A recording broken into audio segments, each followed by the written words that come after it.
Hey guys, welcome back. I'm Em, and this cute little thing is Miss Keeper, and on today's episode of Training the Keeper, we're going to talk all about crate training. So to just get us started here, because there is a lot I'm going to try to fit into one video, the crate that I like to use is this wire crate. Now this is the 42-inch. My golden females are usually about 60 pounds when they're full grown, and this is the size that I use for them. So I also use it for my puppies. Now typically a wire crate will come with a divider, and so you can buy one crate and put that divider in there so you can give your puppy just a little space. As they grow, you move the divider back, giving them more space. The great thing about this is you don't want your puppy getting in the habit of pottying on one side and sleeping on the other. So when they're small and that's actually a possibility, you put that divider in there to keep them from being able to do that. You want them to think the crate is just for sleeping. The other great thing about the wire crate is you can see into it from all angles. So this is in my bedroom. I can easily, pop my head up out of bed and look at her and see what she's up to without having to go in front of maybe a little door if it was coming in from this way. The other thing I like about the wire crate is my Goldens typically run hot. It's hard to keep them cooled off. And so the wire crate allows lots of airflow. I can even put a box fan up against it, where a plastic crate or a wooden crate would hold that heat in, and it just makes it harder for the puppies to settle in when they're too hot. So what I like to teach my dogs is you settle in the crate, you calm down, be quiet, and there's a few rules I follow to teach this. Number one, make sure your puppy doesn't have to go potty. So before they go in the crate, you want to make sure that they don't have to go potty. She found my treat down. You want to make sure they've already gone potty and they empty bladder and you're good to go. Number two, make sure that they are not hungry. Now, golden retrievers are always hungry, but I'm not going to put her in this crate right before mealtime and expect her to settle in. Her belly is empty. So you want the bladder empty and the belly full. Number three, you want to make sure they're a comfortable temperature. So I already kind of touched on this. That's why I like the wired crates. The bedding you use, you might want to do a cool mat, or if you have a dog that is typically a little chilly, get a nice fluffy blanket or pillow for them to snuggle into. You want to make sure that your dog is comfortable. If it's a hot summer day out and you see your puppy panting, put a box fan up against the crate and it'll help them calm down and settle in a lot easier. Number four, and probably one of the most important things, is make sure your puppy's tired. So I'm not going to put my puppy in here when she's full of energy, she's just had a nap and she's ready to go. I'm going to put her in this crate when she's tired, after we've gone on a walk, after we've had a big play session, maybe we've discovered a new object of the day, whatever. That's when I'm going to put her in the crate, not when she's full of energy. So when I start off with crate training, I do it when I'm home. I do it in the same room that I'm in. I make sure I follow those four basic rules. So empty bladder, full belly, comfortable temperature, and tired. I put the puppy in the crate, and I make sure, typically I'll give them like a stuffed animal or something to snuggle up with when they're real little babies. And sometimes a chewy, a cow hoof, or I had one up there, I don't know where it went off to. A cow hoof or an antler or something, so if they want to chew they can. But typically if your puppy is tired, you put them in the crate, you're in the same room, and they may fuss a lot. Let them work it out. Just like human babies, sometimes you just gotta let them cry. Now if I have a puppy that's really fussing, I'll come in and I'll sit next to the crate. I might put my hand in, and give them a little pet just to bring them comfort. If they still fuss when I'm there, then I walk away. Obviously my presence isn't helping, so that's not gonna help them. Not worth me sitting there listening to them cry. So I'll be in the same room, but I won't be right next to them. When I'm crate training, I try to be in and out of the room to desensitize me being there. So I want them to know I can come in the room and go out of the room. Just because you don't see me doesn't mean I'm not there. And just because I come in the room doesn't mean you get out of the crate. Desensitizing them to me coming and going. Another great thing you can do to help your puppy set them up for success is to play a radio. Leave the TV on. Have some background noise. If you've got kids and just the hustle and bustle of a home can be noisy.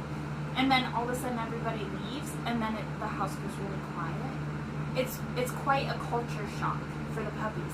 So play a radio while you're gone, and then your puppy gets desensitized to you being there and not being there. The drastic noise difference doesn't become quite so drastic. So those are a few of my tips for crate training. I crate train every single day with my little puppies. Start off when I'm home, and I slowly build on that. So what I want to work with Keeper today on is going in the crate and coming out of the crate. So when you have a puppy and you go to open the crate, and if the puppy's barking or jumping or being all excited and you open that door, you're rewarding that behavior. If you wait till your puppy's calm and quiet before you let them out, that's the behavior you're rewarding. So I've got some treats here. These are Vital Essential. I think it's actually dog food, but I use it for treats, and it's my favorite. It's a freeze-dried one ingredient treat. So these are what I'm going to use today. And we are going to practice having her go in the crate and having her come out. Now the other really cool thing about doing this is you're teaching your puppy that just because you go in the crate and the door shuts doesn't mean you're not going to come right back out.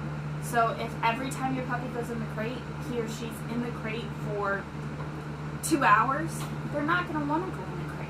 But if you put your puppy in and get your puppy out, then it becomes less of a big deal. So I'm going to go ahead and I'm going to show you how I get her out. So if I'm getting ready to get her out and I go reach for this latch and to open the latch, if she's getting all crazy, I'll stop. And I'll just back up and wait. You can probably see that once we get going here. She's a little sleepy. She's like, what are you doing? So basically I've desensitized her to the fact that I'm touching this latch. Then I'm going to open this door. Now if she were to try to come out right away, then I would just shut the door right on her. It might bump her in the nose, that's okay. I just shut the door. And then once she gave me good eye contact again, then I would open the door again. And if she came out, I'd shut the door. Or like there, I gave her a verbal cue. Nope, we don't do that. And then I open the door.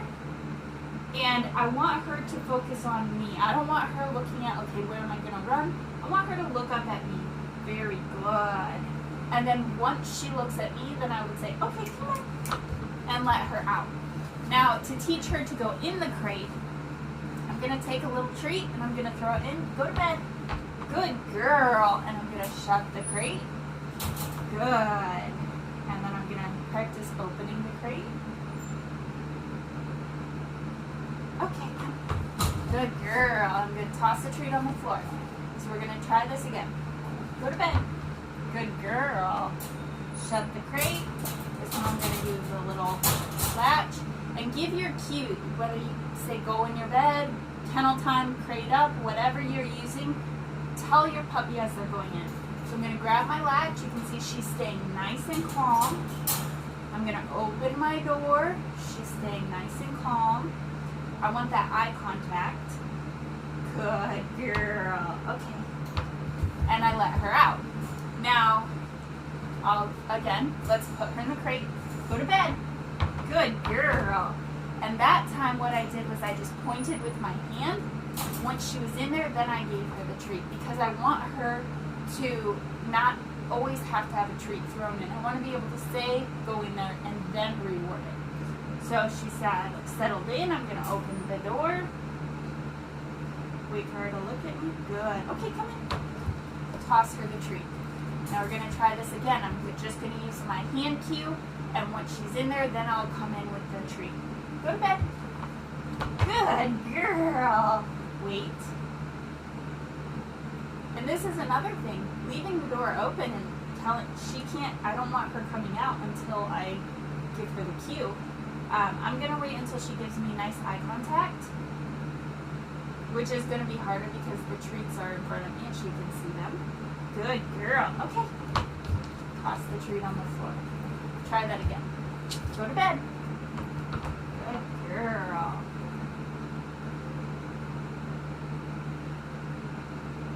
Very nice. Okay. And there we go. So there is a few things you can do with your puppy when you're teaching them to be content in a crate. Have patience with yourself. Have patience with your puppy. If your puppy is throwing a fit and it's really getting under your skin, buy some earmuffs. Let them cry it out. Now, I'm not saying let them panic. I'm saying if you know they're not panicked, you know they're not hungry, you know they don't have to go potty, then let them figure it out. Let me try to fix this lighting here. Still kind of bad. Alright, so we are going to go ahead and get her some supper because I know she is hungry.